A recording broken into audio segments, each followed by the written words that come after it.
this video, we'll move away from cognitive behavioral techniques and focus on acceptance commitment technique. We've already seen science on how challenging and changing beliefs and emotions about certain situations can be helpful. Now we'll look into why it might make more sense to accept and integrate them instead. A month or so later, Camila found herself experiencing some low points yet again. She wasn't seeing quick improvements in her history class, and her miss in the big game was still in her head, and now it felt like a distraction that was impacting her performance.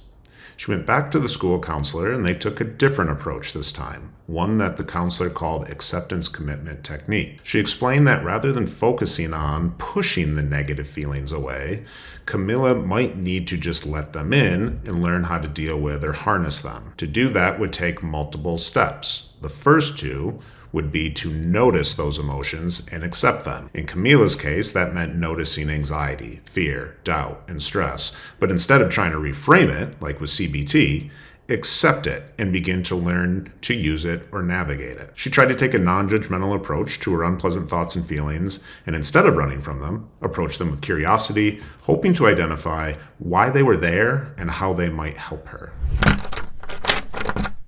Acceptance commitment technique emphasizes mindfully being aware of and accepting in order to develop psychological flexibility. This includes observing and allowing in some of the thoughts and emotions in that moment, regardless of how they feel. Unlike CBT, ACT emphasizes the importance of accepting difficult emotions as a natural part of the human experience. The 6 core components of ACT are mindful awareness or noticing, identifying and aligning with values, diffusing the intensity of emotional responses, and then taking committed, values-aligned action.